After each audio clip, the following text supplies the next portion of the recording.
Welcome back for another edition of Life Journey with Dr. Ralph Smith. And of course, if this isn't the first show you've seen, I'm Dr. Ralph Smith. Folks, we talk about a lot of issues in past shows, some of which are very emotional, others which are more informative, and others that you might have to go and get a second bowl of popcorn. But the bottom line is, each of these shows touch people in different ways. And to me, counseling is one of the most important elements of mental wellness. Now, we do not do counseling at Jenny Marie Wellness. We basically have educational programs that we do. We do a lot of that for court-ordered folks. We also do some life coaching, which people say, well, that's counseling, doc. No, it's not. It's a way just to guide somebody. You write a life plan, and you guide people toward their goal. But they take primarily most of the responsibility. But every once in a while, we end up in a situation where we need the talented, aspects of a professional. When I say talented aspects, I know you have family members who are very loving and they can say, well, we can help you, but how much can you tell them? Will it be kept confidential? Probably not.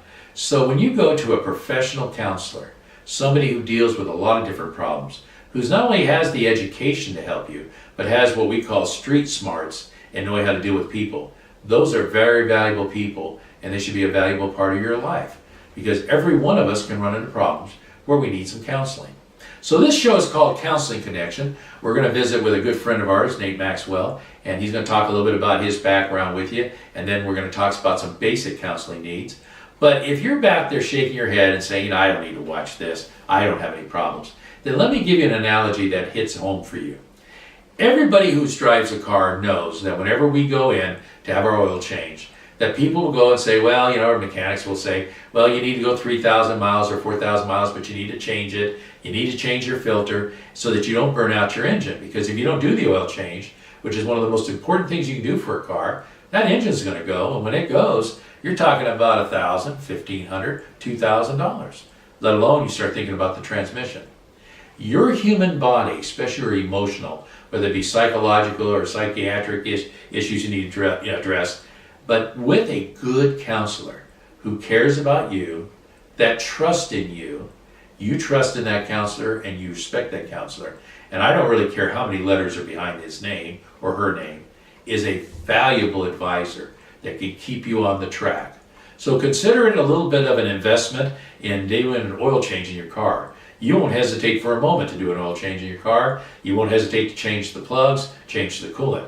And yet some people have a direct relationship with mental wellness, mental health, to thinking, well, people think I'm crazy. No, people don't think you're crazy. They think you just need that extra set of hands and that extra heart that cares about you, that give you guidance, and hopefully help you avoid making any major mistakes in your life, because we all make them. So that's what Counseling Connection is about today, and we're honored to have Nate be here, just kind of give us a little nudge and get us some information. So we're going to take a quick break, and when we return, I'm going to introduce you to Nate. We're going to talk a little bit about him, and then talk about some general counseling issues that could be beneficial not only to you, but your family needs. And when I say family needs, we're talking about you. We'll be right back. Well, welcome back after that short break. It is my pleasure and honor to introduce Nate Maxwell. And Nate's going to talk a little bit about his background and some of the things he does. And then we're going to get into some subject matter that hopefully you'll find useful to you. One of the things I want to mention to you is that if you ever have questions or there's things you'd like us to discuss on Life's Journey, or if you have an issue that you'd like our help on, it's really simple. All you have to do is Google search either Dr. Ralph Smith, and that's R-A-L-P-H. And when you Google search me, I'm up on the first page, which is awfully nice, considering there's about 3 million entries on Smith. Or you can actually go ahead and Google search the Jenny Marie Wellness Center. So in other words, it's Jenny Marie Wellness, and the Jenny is spelled G-I-N-N-Y. Okay? And then you can do either one, and that is the same with all the other search engines. You can find us, it'll hook you up on our website, and feel free to contribute your thoughts and comments. First of all, Nate, welcome aboard again. Thank you. And I want to thank you for, on behalf of the company and myself. You did our first show, and it was outstanding, by the way. And I'm sure the folks are going to get a lot of good use out of that. And then you welcomed us back in your office again for a second show, and you didn't have me contact as agent or anything that you may have. So when you don't hire an agent, that means we still get you at that great value we get you at right now, which is free. Yeah. But we sure love you being part of us and joining our show, and we look forward to your future appearances too, as your time permits, because I know you're a busy guy. We talk about counseling, and it's kind of generic in a sense. As you know, mental wellness and obviously issues dealing with the mind, there's different people categorized. You got psychiatrists, you got psychologists, you got all these different folks that have all these different titles. And I joke about it, and it's not meant to be disrespectful, but there's a lot of people that go through their careers earning all those letters behind their name. And when I was in the business world, before I, obviously started Worldwide Concepts and Alpine, I used to always joke about the fact that whenever I got a job title in the corporate world, I wanted to make sure that it was shorter than my name, because I didn't want to appear to be pompous. Well, the problem with that is a name of Dr. Ralph Smith, you can't have much of a job title except manager. So I never got that dream. But putting letters behind a name is very important, because I know how hard you folks work to earn those letters and the accreditation that goes with them. So why don't you talk briefly about yourself and what experience you have, and then we'll just jump into the subject at hand, which is our counseling connection. All right. So I got a BS in psychology back in North Dakota, Dickinson State, and through that process I was working as a caregiver, and I worked with developmentally disabled, and I worked with somebody that was autistic, Down syndrome, and then dementia and Alzheimer's, et cetera, et cetera. And it was fascinating to me as when I met with the autistic client in particular, he was meeting with a psychologist, and the psychologist was missing the beat of what I thought was going on. He wasn't diagnosed with autism at the time, and I actually helped him guide that process and was able to get that young man a diagnosis, and that really, really changed and impacted his care. So that was the beginning of the inklings that I wanted to do more in this field. And then fast forward, moved out here, and I started as a caregiver, and I saw a lot of the needs in the home being met for like food and shopping and cleaning of the house. But the mental needs were not getting met, and a lot of these people were very lonely and depressed, and some of them agoraphobic even, and not leaving their homes. So that was another gap that I wanted to fulfill. So I went back to school, got my master's in psychology from Argosy, Seattle. And in that process, I interned at Jefferson Mental Health, which is now Discovery Behavioral Health, and ended up, after finishing my internship, they offered me a job running their day treatment program called Harbor House. And I worked with severely mentally ill in that program that were schizophrenic, schizoaffective, bipolar, borderline, et cetera, et cetera. Some were very high functioning and some weren't. Some were homeless and some were just in that transition. Through that process, you learn a lot of different skills sets with, because I didn't have, because of it's a small rural area, I couldn't just specifically, okay, I'm going to have a schizoaffective group. I mean, it was just a mosh podge of a bunch of different people daily. So I had to adjust my therapeutic skills in the groups throughout the week according to what the group was feeling, and I developed a lot of skills through that. So now I would define my counseling style as eclectic. I try to tailor it to the client's needs and personality. Some people come up to you like, don't give me that family nonsense. I don't want to know about mom, dad, and what mom and dad did wrong. And so right away, my brain's going, all right, let's go to solution focused and say, let's handle why you're here and look forward instead of going back. And then there's some people that want to tease out, why did my mom do that? Why did my dad do that? And so then I'll go back and let's do some psychotherapy. Then let's really dig in deep, and maybe even have them do a genogram to see their whole family if that's their interest. Right. So again, I'm eclectic in the style, and I try to tailor the therapy according to the personality needs of that individual, and of course their presenting problem, whatever that may be, depression, anxiety, PTSD, etc., etc. Well, in our profession, and you're well aware of this, and for our audience it's even more important, but there's the stigma. And by the way, it hasn't changed. I've been practicing 25, 30 years. Jenny Marie's been over 10 years in existence. But there's a stigma that if people ask for help, that they are a little hesitant to do so. Of course, if we're court ordered, you don't have a choice. But if they're hesitant to do so because they think, well, people think I'm crazy. Or like when I remember early in my career, I'd have, patients come in whom I really didn't know well, obviously. I hadn't even done an intake on them. They say, doc, I'm not crazy. I'm not crazy. And there's a defensive error that you got to work through. Yeah. And I always tell those same patients, and I tell them now as I head for the pasture land in my career, I tell them, if you had cancer, or if you had heart disease, or you had some other type of quote, medical function that was challenged or that you were a survivor of, I said, you wouldn't hesitate to talk to people about it. Like myself, I'm a stroke survivor, and I'm proud of that. And I hope to share my word with other people, not to show my weaknesses. It's not a weakness for whatever reason, that stroke hit that we just talked about earlier. But the fact of giving people hope and saying, it strikes all of us.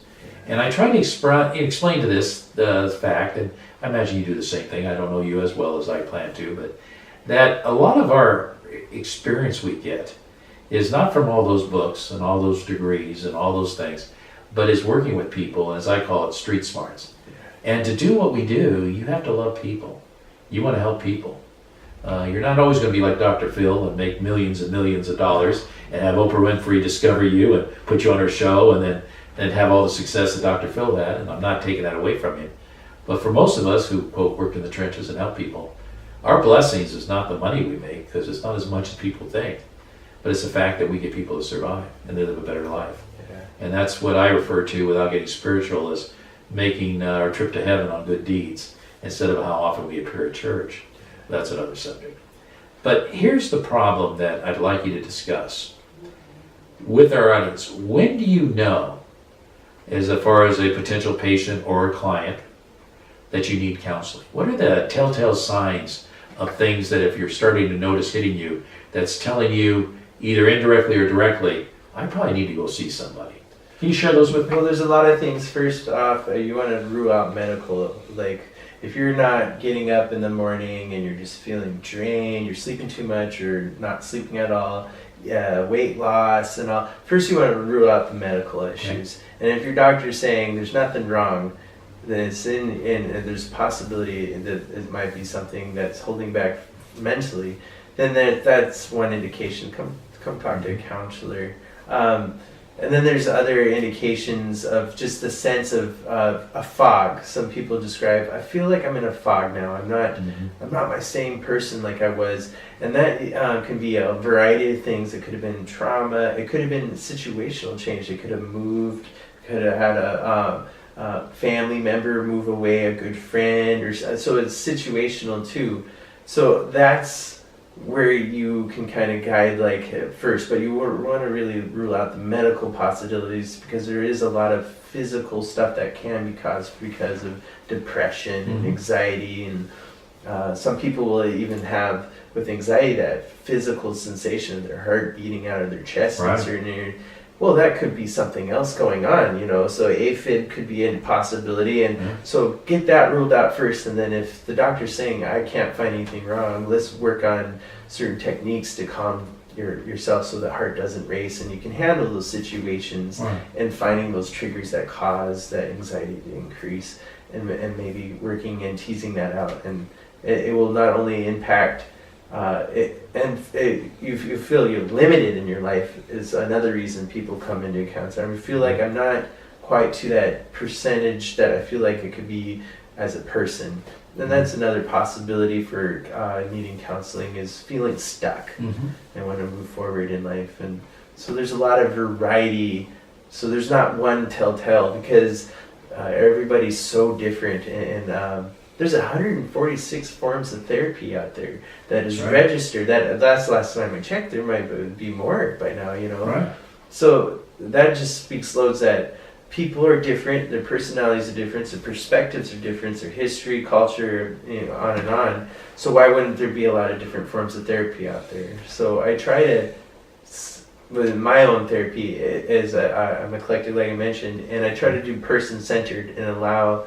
I think I mentioned this in the last time we met, is that I'm in the passenger seat of the car. They're in the driver's seat. I have a map. Let's see this is where I know you should be getting. There's going to be detours, there's going to be accidents, things happen, things come up, things change. But ultimately, I'll get you where you're going if you're willing. you're in charge. You choose which direction to go. You can go as fast and as slow. You can stop, etc. So giving that person power and understanding that it isn't a scary process. It can be emotional. It's a roller coaster, sure, of emotions. But teasing out those emotions feels so good. You lose that sense of weight on your shoulders after figuring out where the grief or why the grief is continuing, or why the anxiety is coming, and the night terrors and all that start going away. It's amazing to see that process for people. You know, I used to compare it, of course, this marks my elderly position in life right now, but I used to compare it to a pressure cooker. It's amazing what you find in a pressure cooker as it builds up pressure to cook whatever's cooking, that if you slowly let that pressure out, you see the steam and you see the vapor per se, of how much better you feel, not only that you're safe, but how good that food's going to taste. Yeah. Well, taking care of psychological needs is a lot like that. You know, I'm surprised there's only 146 disciplines. I'm sure there's a lot more than that. Yeah. But sometimes it takes a team approach. And unfortunately, in this case, in psychological terms, and psychiatry would also go along in that same vein, our body has all these defense mechanisms that are built up. We have our conscious mind, which is the mind that we make decisions and we view this, we view that. And it's pretty automatic generally, and then we have that subconscious. And it's what I refer to as the big sponge. And that big sponge collects information from the time you're born till, quite frankly, to the time you die. Yeah. And that sponge is gathering information. It's like brain cells. People say, well, when people use drugs, they're brain dead. Well, not necessarily. We're born with a lot of brain cells, thank God. But after a while, you do kill enough brain cells that it does affect you. Yeah. Well, the subconscious the same way, but the problem with the subconscious is managing that's very difficult. As you know, dreams and people sleep, that subconscious is feeling that. Yeah. So people say they have problems sleeping, doc. I say, well, what do you got going on? What's the deals that are creating your mind where you can't rest and fall asleep? I get an explanation. I'm sure you've run it into your clients this way too, Nate, where they say, I just can't turn my mind off. I go to bed, I just can't turn my mind off. Yeah. And it affects them sexually too, which will be another show we can do, and that'll be a lot of fun. But the bottom line is it affects everything you do in life, because your body builds mechanisms that basically try to cut it short and, in a sense, not make you aware of it. But on the other hand, you've got your ego involved. Well, I can handle anything. Yeah. What'll shock people, it won't shock you because you're a professional. One of the highest divorce rates are, of course, firemen and policemen. Nothing new there. The second highest rate, psychiatrists and psychologists. And the top 5 groups that are prone for suicide, psychologists and psychiatrists, because we're taught to interpret everything, but we have the same problem. We go home at night, we got to flush that, because it's bad enough when we bring our problems home to our wife and to our families, but if we bring all of our patients and clients too, there is no rest to that. Which leads to my second question. No matter what letters you have in front or back of your name, no matter how well qualified you are, and people watching this show now and say, boy, I want to give that guy a call, and we'll have your number on our website so they can get hold of you. But the bottom line is there's this certain element that calls earning their trust and respect. And I did an involuntary commit this week. I've only done less than 5 of them in 30 years. But this was, and I can't discuss the name obviously, but because of HIPAA regulations, but this was a commit that I finally realized I'd done everything I could. I had to call in for medical intervention, and all the competition is between psychiatrists and psychologists. How many people walk to my office thinking I could just write script for them, and that's all they're for, and say, no, that's something I don't do, and they get all upset and leave. But I had to call in for the help, and then we had to even go beyond that because the resources out here in the Peninsula is a little bit limited.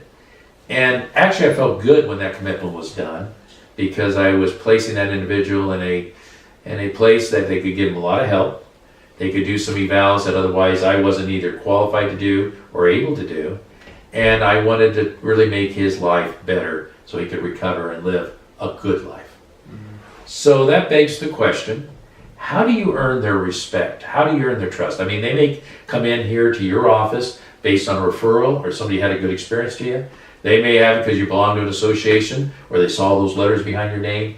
But after you're past that point where the door opens, you're sitting there one-on-one like me and you right now, you got to earn that trust, that belief. How do you do it? Well, for me, I like to start with the sessions to tell them the foundation of everything we're doing is confidentiality, and I feel like if they have an understanding that I'm going to hold their secrets and they're not going to go to other people, then that is an empowering feeling that they can unload these issues. I even sometimes will take an example when they're trying to get you to own their problems, and you're like, you're trying to give me your problems, and then I'll sometimes will take an object. I mean, here's your problems. We're gonna put it in the middle. Right. Let's look at it and work on it together. So that basic foundation of it's got to be confidential. Understand that that's the foundation of where I start. That they know it's not going anywhere here. Excellent. That's a really comforting feeling to some people that. I can really just unload on this guy and he's not going to tell anybody. So my job is to hold secrets. That's another way I really like to present it to people. That's my job. It's not going to go anywhere. So that trust begins, and you won't really, some people it takes about, as you know, 3-4 sessions before they're like, okay, this guy can handle this, and then they'll be able to unload. It all depends on... And it's like a light going off. You'll notice that when they ask you questions, they're looking for reinforcement in their decisions rather than just casual interest. They don't know they're doing that, and again, faces change, names change, and the years go rather quickly, as you're about to find out. But the bottom line is, you know then that you have them. But that doesn't eliminate one of the major problems that I still deal with today after many years, and I know that you probably deal with, and that's the issue of denial.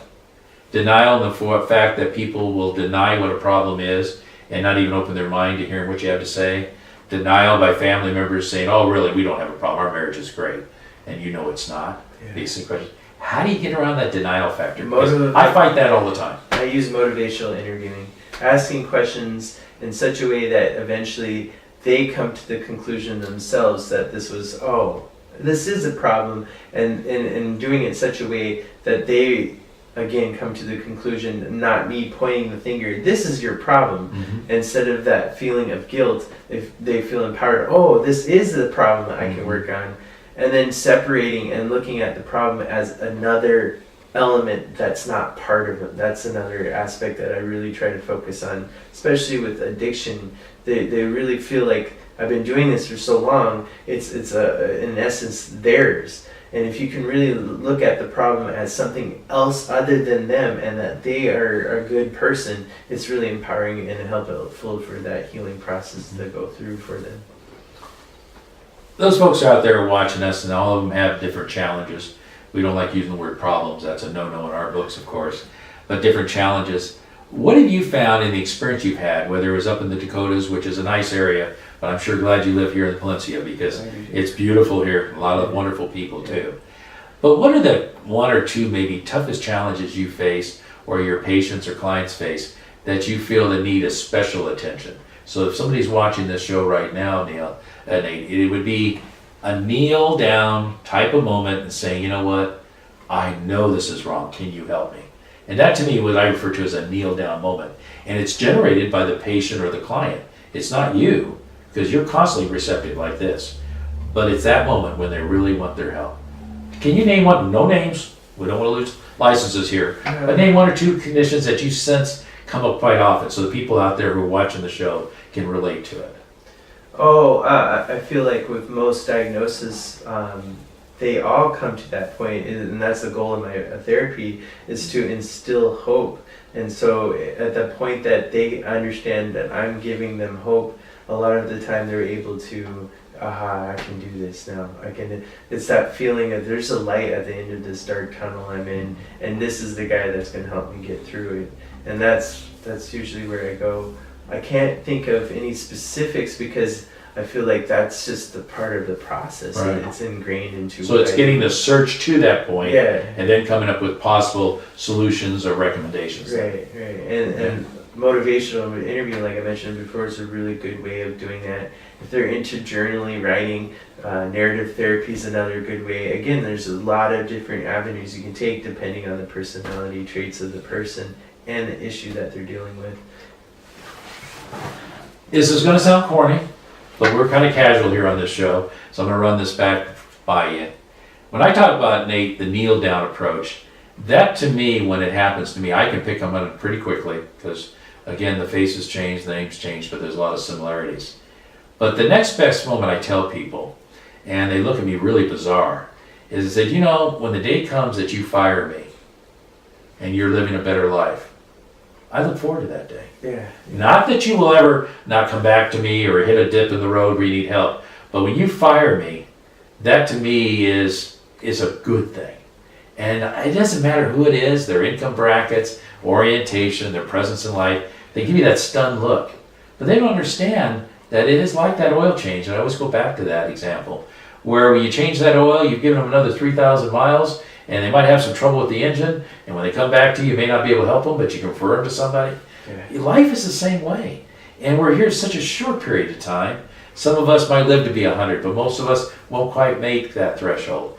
Why not enjoy the life you have?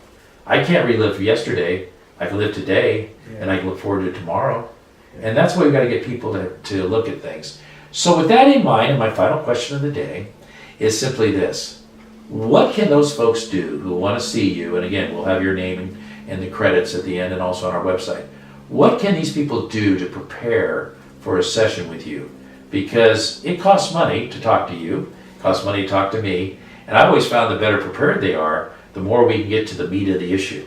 What are some things that you can share with our audience today that would indicate to them the things they should have ready?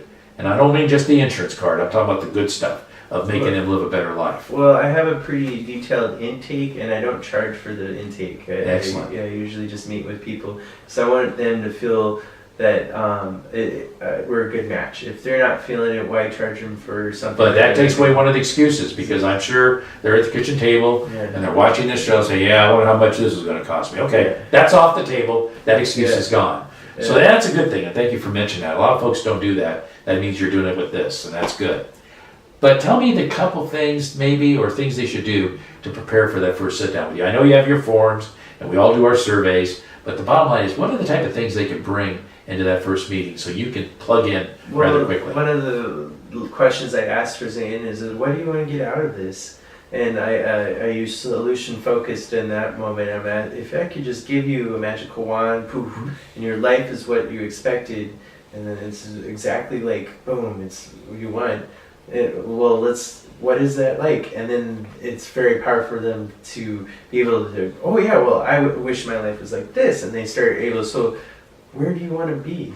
And the next thing is, what is holding you back? And if you are unable to answer those questions, then that's a good thing. You're coming to me, because I'm definitely going to help you find that direction. That's this part of the process. So being open to the idea that I will instill hope and you will get better. That's basically all I want you to come in with, is that feeling that it's going to happen. And being relaxed.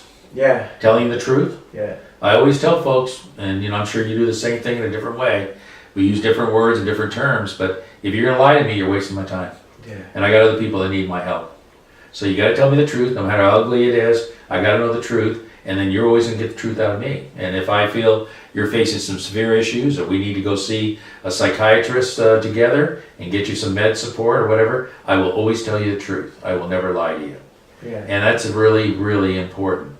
But what's really neat is for people to realize, and I'll talk more about it in my game plan here in the final segment, but that doesn't mean that there's anything wrong with them. In fact, what it really means is you care so much that you want to find the path to happiness.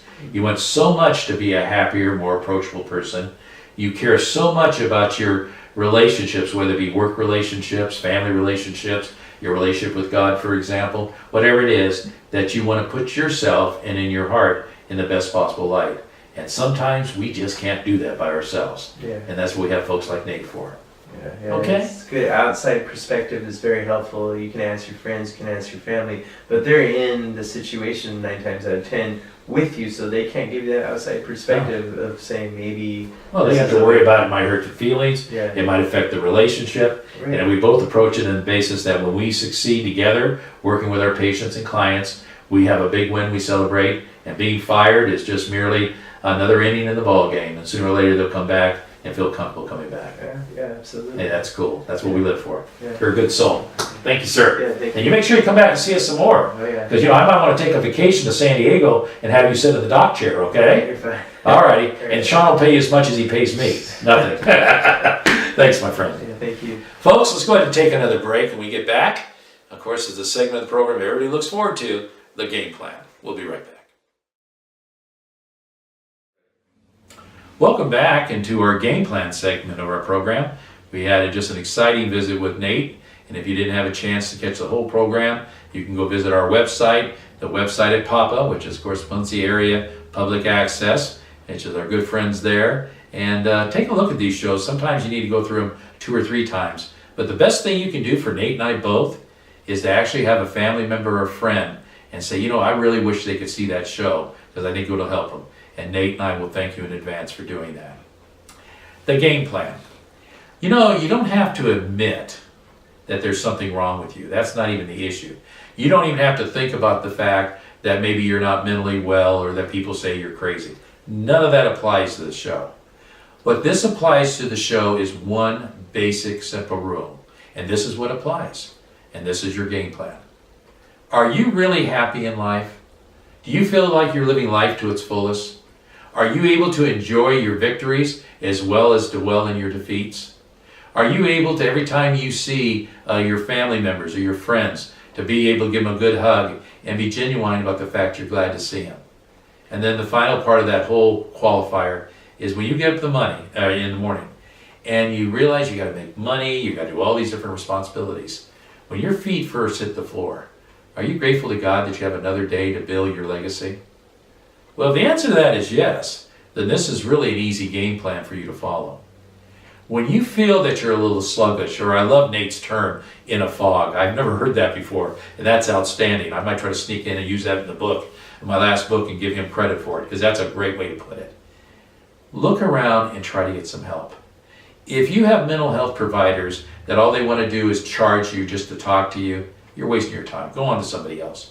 Because there's folks like Nate, myself, and many others who want you to get to know them, be comfortable with them. It's like interviewing for an insurance agent or a realtor. And then be able to feel like they can sit down and work out their issues or their challenges with that person. It's not all about the money, and most of us, we don't want to admit it, but we'll work with people. So it's not really, if we're driven by money, we're in the wrong profession and need to go to work for the government or get a fancy title somewhere. But the bottom line is we're here to help you. When we have folks that are severely challenged and we can show them that light, it is really like a light in a tunnel, and they go forward. One of the hardest things I have to deal with every week almost here in Port Angeles is that phone call that comes from the police department or the fire department saying they have somebody ready to jump off one of our 2 bridges. And knowing that by the time I get there, will I be able to save that person and be able to give them yet another opportunity at life. And sometimes I don't make it in time. And I've lost 4 in my entire career. And let me tell you, I think about all 4 of those, what I could have done. What if, what of, and you just can't go there. It'll just drive you absolutely crazy. So here's the game plan. Talk about your life with your significant other. Make sure that significant other is good in their relationship with you, as good as you are. And if there's any problems there, that's the first place to start. Second place to start, if you happen to be blessed with children, and that could either be your children or somebody else's children perhaps that you're taking care of from previous relationships, or your grandkids, don't forget those grandkids, and you feel that there's just something wrong there. It could be suspected drug use. Here in the state of Washington, marijuana is legal for 21 and over only, and sometimes people get a little carried away with that when it's legal.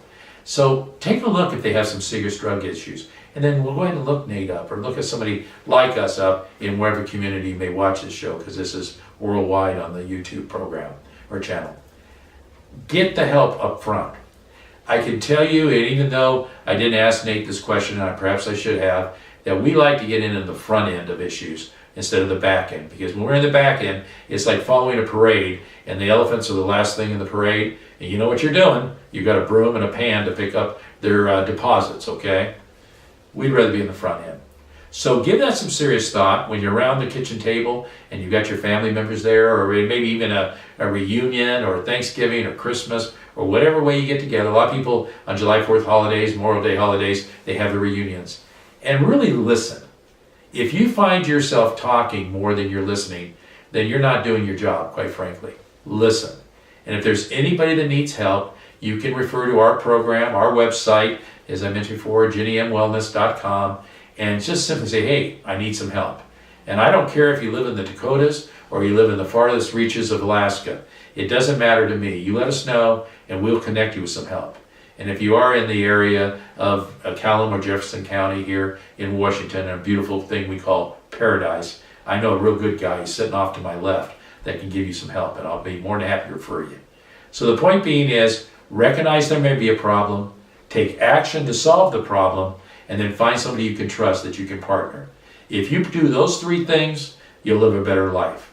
And when you live a better life, you look back when you get older and you start building your legacy and say, you know, that was a turning point.